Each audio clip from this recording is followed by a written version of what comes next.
Muito bem, nós estamos aqui para mais uma aula da nossa Escola Bíblica Dominical. A Escola Bíblica Dominical é a maior escola teológica do mundo, porque nessa escola você estuda e nunca se forma. E nós estamos aqui, não é? Mas se informa bem.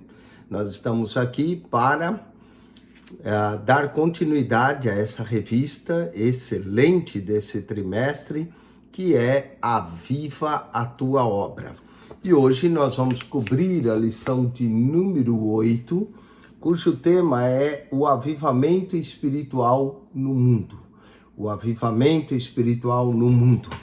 Deus não quer só derramar um avivamento numa cidade ou num local, ou até mesmo numa universidade, como tem acontecido nesse mês de fevereiro em Aylesbury, mas Deus quer derramar o avivamento espiritual no mundo. E nós vamos ver isso no texto áureo da nossa lição, o avivamento espiritual no mundo. O texto áureo se encontra em Ezequiel, capítulo 47, verso 5, na visão de Ezequiel desse rio, que de águas profundas, Deus quer que nós mergulhemos nesse rio. Diz, e mediu mais 1000, e era um ribeiro que eu não podia atravessar, porque as águas eram profundas, águas que se deviam passar a nado, ribeiro pelo qual não se podia passar. Bom, a verdade prática desse verso é que por intermédio do movimento do Espírito Santo, o mundo pode experimentar o verdadeiro avivamento espiritual. Esse avivamento é um rio de águas vivas que vem. Vamos ler duas passagens no livro de Ezequiel. A primeira, Ezequiel, capítulo 37, que é a visão do vale de ossos secos.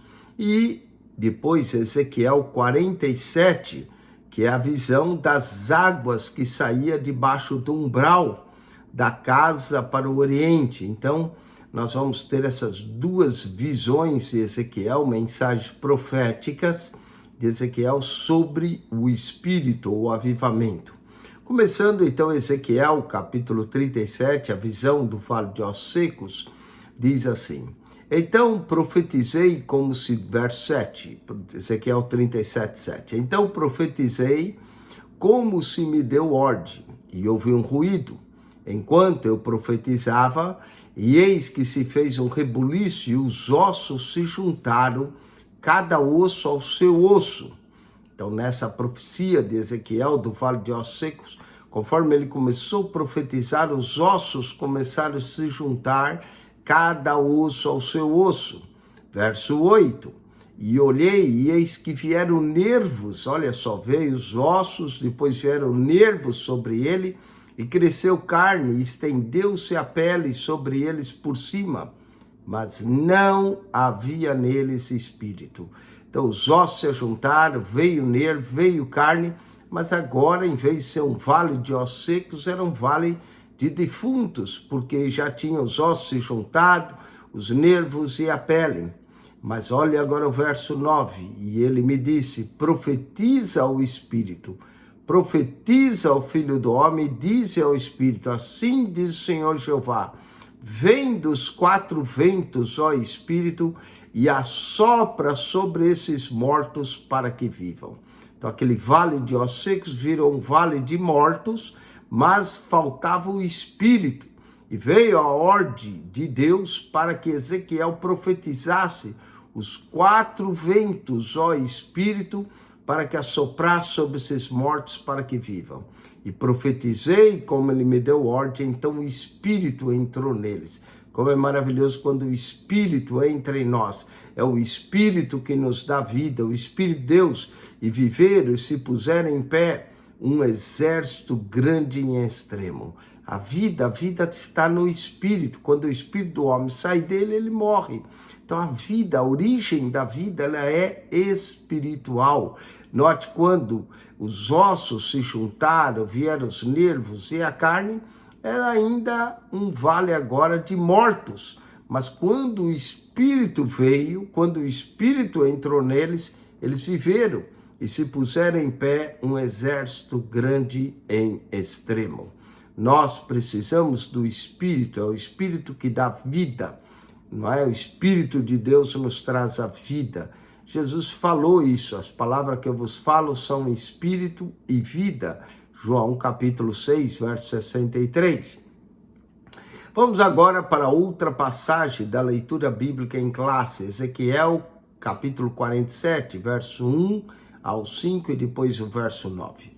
Depois disso me fez voltar à entrada da casa, e eis que saíam umas águas de debaixo do umbral da casa para o oriente, porque a face da casa olhava para o oriente. E as águas vinham de baixo, desde a banda direita da casa, da banda do sul do altar. E ele me tirou pelo caminho da porta do norte, e me fez dar uma volta pelo caminho de fora, até a porta exterior, pelo caminho que olha para o oriente. E eis que corriam umas águas desde a banda direita. Saiu aquele homem para o oriente, tendo na mão um cordel de medir. E mediu 1000 côvados, e me fez passar pelas águas, águas que me davam pelos tornozelos. Então a primeira medida de 1000 côvados, as águas davam pelo tornozelo. E mediu mais 1000 e me fez passar pelas águas, águas que me davam pelos joelhos. E mediu mais 1000 e me fez passar pelas águas, águas que me davam pelos lombos. E mediu mais 1000 e era um ribeiro que eu não podia atravessar, porque as águas eram profundas, águas que se deviam passar a nado, ribeiro pela qual não se podia passar. Então, nós vamos ver que Ezequiel vai ter aqui 4 experiências: águas pelo tornozelo, águas pelo joelho, águas pelo lombo e águas profundas que precisam nadar. E isso mostra a efusão do Espírito. Nós podemos ter um pouco do Espírito, águas que dá pelo tornozelo, nos ajuda a caminhar. Águas que dá pelos joelhos, nos ajuda a orar. Águas que nos dá pelos lombos, nos ajuda a estar mais firmes. E águas profundas de nadar, é preciso mergulhar nessas águas. E será que verso 9, será que toda criatura vivente que vier, por onde quer que entrarem, esses 2 ribeiros viverá, e haverá muitíssimo peixe, porque chegarão essas águas e sararão, e viverá tudo por onde quer que entrar esse ribeiro. Esse ribeiro é um ribeiro de águas vivas, é um ribeiro onde produz vida. Diz que esse ribeiro, quando tocar no Mar Morto, o Mar Morto terá vida. Então, é um ribeiro maravilhoso, esse ribeiro de águas que sai do trono de Deus, águas vivas. Vamos então agora à lição da nossa escola dominical, a introdução. O que Deus fez no tempo de Ezequiel, conforme nós lemos, ainda pode fazer atualmente. Ele é o mesmo ontem, hoje e eternamente. A palavra-chave aqui é despertamento. Ele produziu avivamentos em várias partes do mundo, notadamente. Nós temos avivamentos do século XVIII, do século XIX, do século XX, e também contemplamos em nossos dias um grande avivamento por intermédio do movimento pentecostal. Nós tivemos o avivamento da Azusa Street em Los Angeles, tivemos o avivamento de Brownsville na Flórida, tivemos agora esse avivamento em Asbury. Deus está sempre produzindo de tempos em tempos grandes avivamentos, e esse último da Azusa Street, responsável pelo movimento pentecostal. Cremos ainda que antes da vinda de Jesus, para arrebatar a sua igreja, Deus pode mandar um grande avivamento mundial que todo mundo aguarda. Aliás, diz que esse é o último sinal antes da vinda de Jesus. Então, nessa lição que nós vamos estudar hoje, nós vemos que a partir de Ezequiel 37 e 47, nós vamos estudar avivamentos espirituais que ocorrem no mundo. Vamos lá primeiro tópico da nossa lição: o avivamento no tempo de Ezequiel. A calamidade e restauração de Israel. O profeta Ezequiel alertou o povo a respeito dos duros juízos de Deus contra a desobediência e apostasia de Israel. Ezequiel capítulo 6, verso 3, Ezequiel 8, ele diz que viu a glória de Deus partindo do templo. O povo tinha se tornado idólatra, o povo havia esquecido de Deus e por isso a glória partiu. Diante dessa grande calamidade espiritual que Israel passou, o Senhor teve misericórdia e poupou o povo da destruição total e vai acabar restaurando essa nação eleita. Diz Ezequiel 36, 21, mas eu os poupei por amor do meu santo nome, que a casa de Israel profanou entre as nações para onde foi. Ezequiel 36, 21. Então note que o próprio Deus poupou, e poupou por amor ao seu próprio nome. E aí Ezequiel 36, 21 fala que Deus poupou porque eles profanaram. Deus diz que vai santificar o seu nome uma vez mais, não é? Diz aqui, e eu santificarei o meu, Ezequiel 36, 23, e eu santificarei o meu grande nome que foi profanado entre as nações, o qual profanasse no meio dela. E as nações saberão que eu sou o Senhor, diz o Senhor Jeová, quando eu for santificado aos seus olhos. E aí nós entramos em Ezequiel 37, essa visão do vale de ossos secos, não é? O homem sem Deus não passa de um vale de osso seco. E aí o profeta Ezequiel recebeu uma visão a respeito do vale de ossos secos. Essa visão era também uma representação do verdadeiro estado espiritual do povo de Israel, como um vale de ossos secos.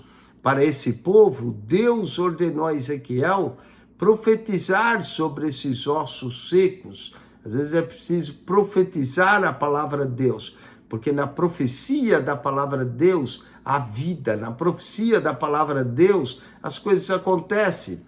E havia uma promessa ali de um grande avivamento nacional.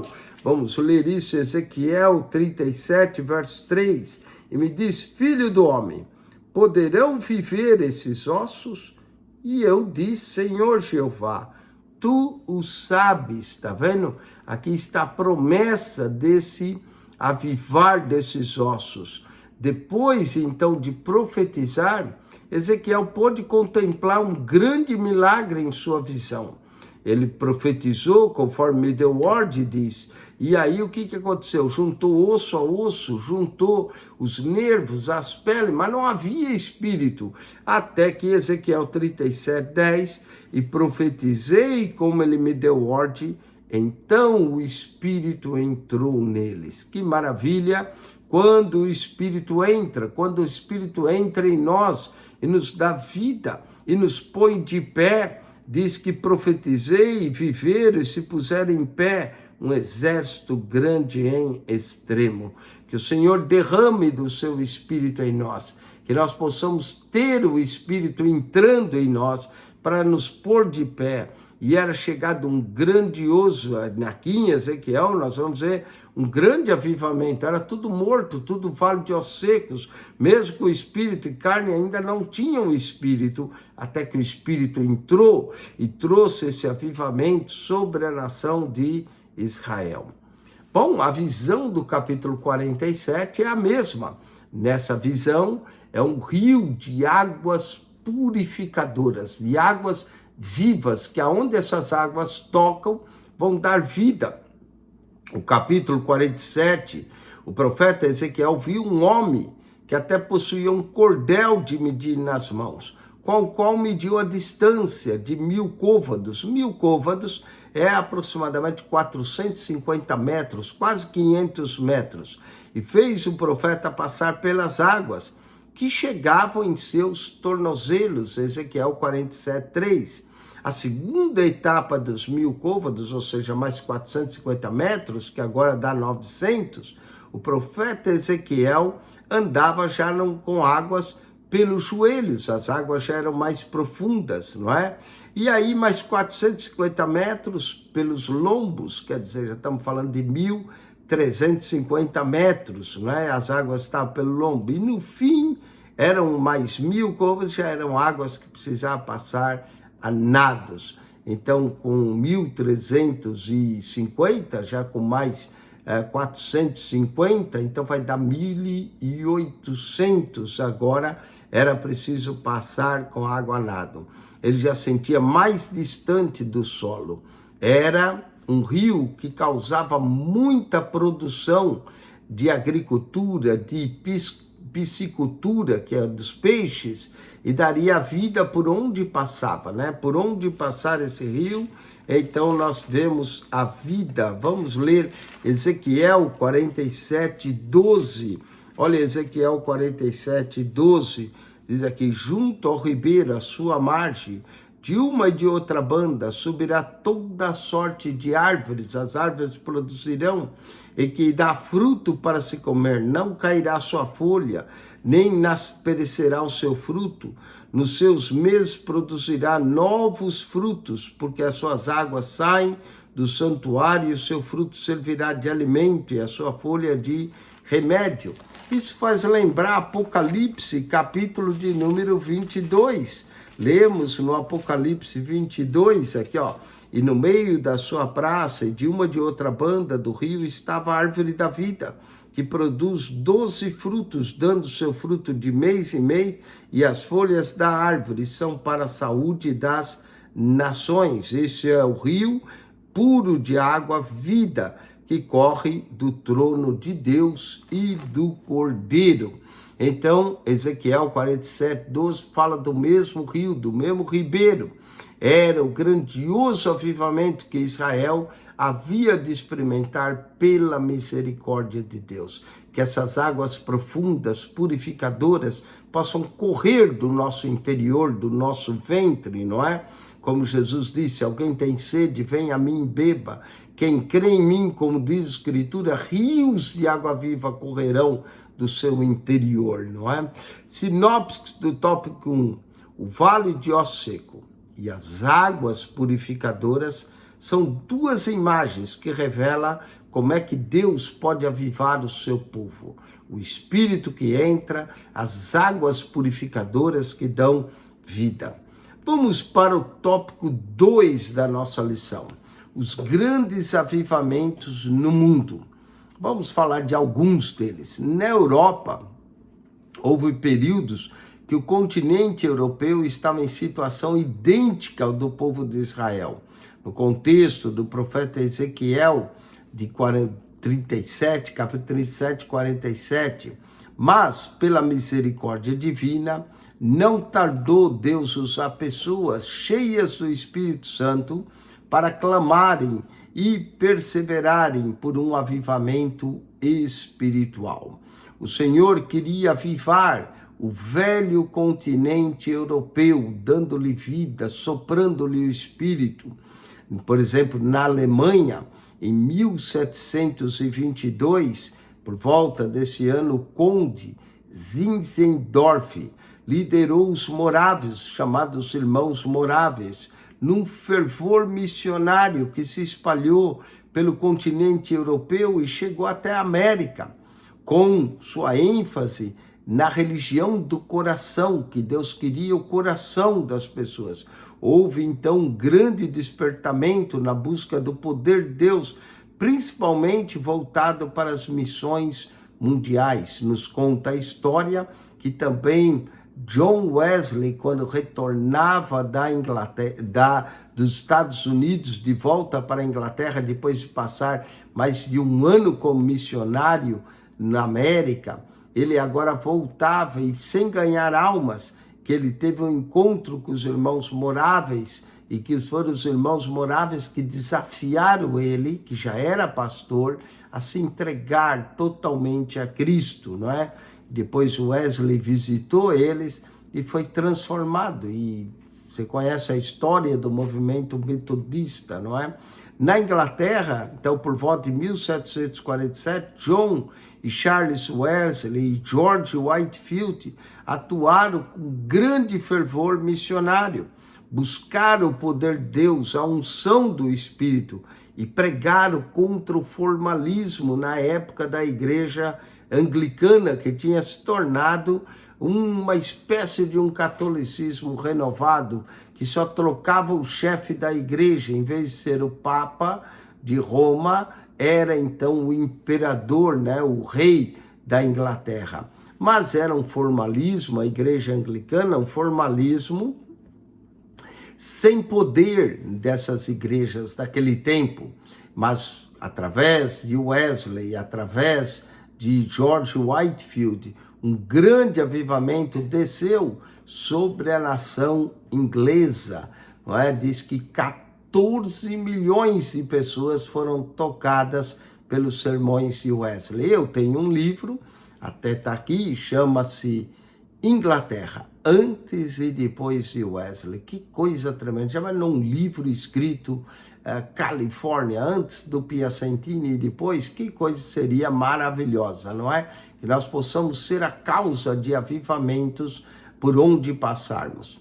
Vamos ao país de Gales, 1904, Ivan Roberts, que era um adolescente de 13 anos, reuniu seus colegas e começou a falar das visões que ele recebia de Deus. E num domingo dizendo que enviaria um avivamento, mas todos precisavam abandonar a prática do pecado.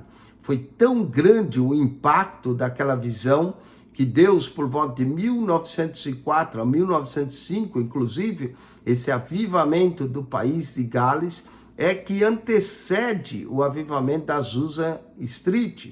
E esse avivamento começou a se espalhar pela cidade, pelo país, e alcançou muitos países do mundo. Como eu disse, ele foi o foco para que houvesse também o avivamento na Los Angeles Street, né? Nesse país de Gales, esse avivamento com Ivan Roberts. Nos Estados Unidos, Deus também trouxe o avivamento na América. Houve vários avivamentos nessa grande nação americana. Por exemplo, Charles Grandson Finney foi usado por Deus para um grande despertamento espiritual. Teve grandes influências também de Campbell Morgan, o movimento de vida profunda que pregava um viver, não é, pleno na presença de Deus. E essas daí trouxeram essas raízes de avivamento pentecostal no ano, por exemplo, de 1900, com um professor da Bíblia chamado Charles Fox Parham, que era um obreiro, pregador itinerante. Ele, então, começou um movimento da fé apostólica. Diz que Parham foi viajar, não é, e falou para os seus estudantes, estudando o livro de Atos, descobrir qual era a evidência física inicial que as pessoas recebiam o batismo com o Espírito Santo.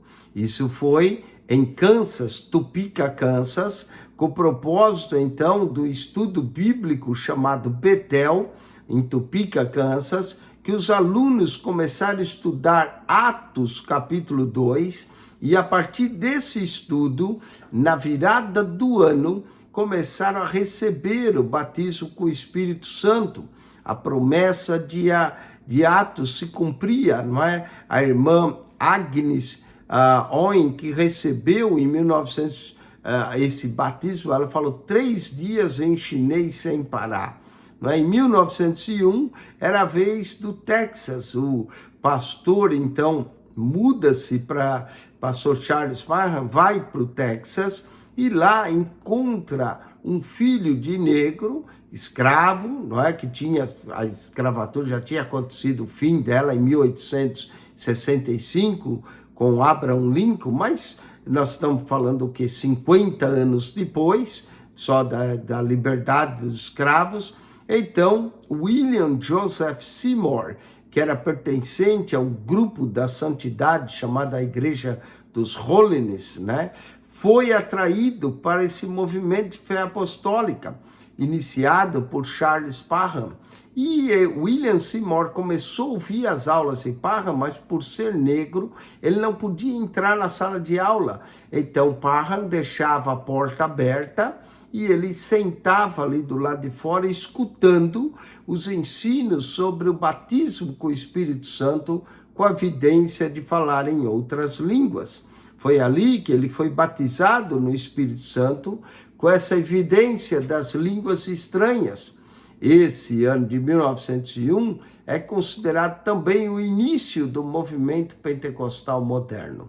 Seymour veio, então, do Texas para Los Angeles, e em 1906, quando ele se transferiu para a Califórnia, Los Angeles, ali começou a pregar essa mensagem pentecostal. Primeiro ele pregou numa igreja, a igreja fechou-lhe as portas, e aí ele foi para uma casa na rua Bonnie Brae Street, no número 216. Ali vai começar o grande avivamento que mais tarde muda-se para Azusa Street. As reuniões atraíram tantas pessoas que a casa já não comportava mais, a polícia tinha que vir porque a rua ficou interditada. Em procura agora de um novo local, William Seymour descobriu um salão retangular que estava abandonado na rua Azusa, no número 312 da Azusa Street, em Los Angeles. E ali, William Seymour inicia a missão evangélica da fé apostólica. E começou, assim, esse grande avivamento pentecostal que durou 3 anos e meio, de 1906 a 1909. Esse foi o início do movimento pentecostal do século XX, que acabou impactando indiretamente o mundo todo. Muita gente foi tocada. O próprio William Durham, que veio de Chicago, ali na Azusa Street, recebeu o batismo com o Espírito Santo, volta para Chicago e prega. E então o conhecido missionário Gunnar Winger visita William Durham em Chicago e também recebe a experiência do batismo com o Espírito Santo, juntamente com outro sueco chamado Daniel Berg. Gunnar Winger e Daniel Berg sentem então uma chamada, ouvem em língua estranha falar de um local chamado Pará, e eles entenderam que era para lá que Deus estava mandando eles parar, e foram à biblioteca e descobriram o estado do Pará no Brasil, e os dois saíram dos Estados Unidos, esses dois suecos, Gunnar Winger e Daniel Berg, e vieram no ano de 1910 para o Pará. Em 1911 fundaram as Assembleias de Deus no estado do Pará, Belém do Pará. Vamos para sinopse tópico 2. Esses grandes avivamentos marcaram tanto a Europa quanto os Estados Unidos e também o Brasil, com a chegada dos missionários suecos, que formaram as raízes para o avivamento pentecostal. Os avivamentos que mudaram a história, esse é o tópico de número 3, esses impactos que houve no mundo. Entre aqueles que estudam, entre os estudiosos acerca dos maiores movimentos ou avivamentos do mundo que trouxeram impactos profundos, tanto na política quanto na economia e na cultura, podemos citar inúmeros avivamentos e exemplos, mas nós vamos ficar com aquele que ocorreu entre os pentecostais nos Estados Unidos, num contexto até de tragédia de racismo naquela nação entre as igrejas históricas.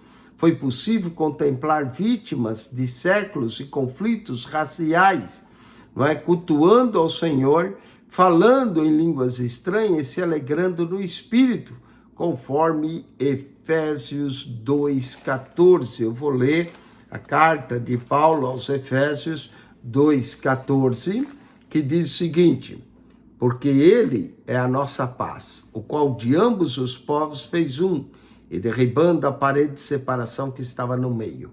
Aqui, no contexto de Efésios, está falando entre judeus e gentios, mas no contexto da Azusa Street, essa parede da separação era uma parede racial entre os negros e os brancos. E esse avivamento, esse verdadeiro avivamento, ele remove também o pecado da divisão de qualquer espécie. A geração depois do avivamento. Também é consenso que em várias partes do mundo os avivamentos provocaram mudança nas igrejas, mas alguns infelizmente não perduraram.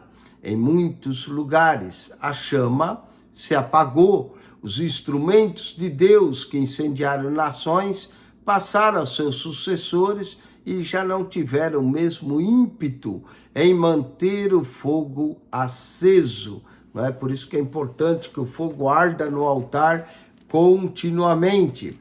Vamos ler Provérbios, capítulo 26, verso de número 20. Sem lenha, o fogo se apagará. Não é? Então, se falta lenha, o fogo apaga. Então, olha só a parte A do verso. Sem lenha, o fogo se apagará. Ora, o Deus que usou John Wesley, Charles Finney, William Seymour, ele é o mesmo. Ele não mudou. Mas, do que nunca, precisamos sentir a mesma necessidade que esses homens sentiram de Deus em seus tempos, para buscar o verdadeiro avivamento. Precisamos ter sede, né, o avivamento espiritual, para que possamos provar nas igrejas da atualidade o Espírito Santo, que deseja avivar o povo de Deus. A sinopse tópico 3. Ao longo da história dos avivamentos espirituais que impactaram o mundo em diferentes modos, tanto na parte cultural, política e econômica. O verdadeiro avivamento vai atuar nessas áreas.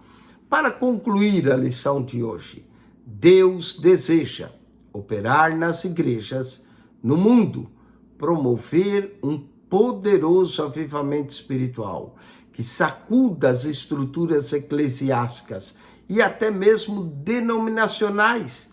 Entretanto, é preciso buscar o batismo no Espírito Santo com perseverante fervor, que nós possamos ver ainda hoje sinais, milagres, maravilhas, prodígios, todos feitos no nome santo do Senhor Jesus. E que tudo seja para a glória de Deus, e nunca para a glória do homem, mas para a glória de Deus. Que o Santo Espírito sopre um verdadeiro avivamento espiritual e que nós possamos ver os dons sendo distribuídos, dons espirituais, e que isso seja real e abundante em nossos cultos. Amém?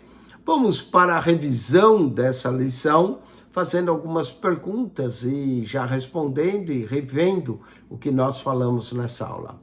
A respeito do que o profeta Ezequiel alertou o povo. Essa é a primeira pergunta.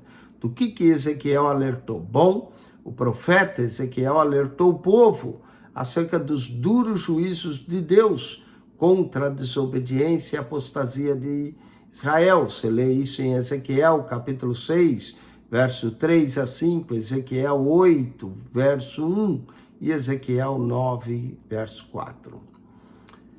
A segunda pergunta, o que a visão do Vale de Ossos Secos representa? Bom, essa visão representa o estado espiritual em que o povo de Israel se encontrava, como um verdadeiro vale de ossos secos. Cite pelo menos 3 países da Europa que ocorreram avivamento. Bom, nós mencionamos Alemanha, Inglaterra e o país de Gales. Esses 3 países europeus provaram de avivamento. Que tipo de avivamento ainda impacta o mundo inteiro? O avivamento que ainda impacta é o avivamento pentecostal do século XX. Começou ali na Azusa Street, em Los Angeles. Esse avivamento tem impactado o mundo inteiro. A maioria das igrejas denominadas pentecostais, todas de alguma forma traçam a sua raiz de volta no grande movimento da Azusa Street. Quinto, que tipo de esferas é possível observar com o impacto de avivamento? Bom, aqueles que estudam sobre avivamento nos dizem que o verdadeiro avivamento ele vai exercer impacto profundo na política, na economia e na cultura. Que Deus possa mandar em nossos dias um verdadeiro avivamento. Amém? Semana que vem nós vamos estudar a lição 9. Nós sempre estamos estudando 2 semanas de atraso, devido a uma certa demora das revistas chegarem aqui nos Estados Unidos, mas nós vamos estudar a lição de número 9, que vai falar do avivamento pentecostal no Brasil. Eu mencionei os missionários suecos, Gunnar Wing e Daniel Berg, que tiveram a sua experiência em Chicago. Muita gente pensa que eles foram a Los Angeles. Não, eles foram visitar William Durham em Chicago e foi ali que eles receberam, e depois eles foram para o Brasil. E a semana que vem nós vamos falar do avivamento pentecostal no Brasil. Que Deus te abençoe, que a graça de Jesus seja com você e que você estude acerca do avivamento. E ao estudar, deseje buscar um verdadeiro avivamento para os nossos dias. Oremos. Pai, graças te damos por essa lição da Escola Bíblica Dominical. Desperta-nos, ó Deus, para que nós possamos buscar um verdadeiro avivamento e que a tua graça, o teu Espírito, seja derramado em nossas vidas. É o que nós te pedimos e te agradecemos no nome santo de Jesus. E todos dizem amém. Deus abençoe. Até a semana que vem para a lição de número 9.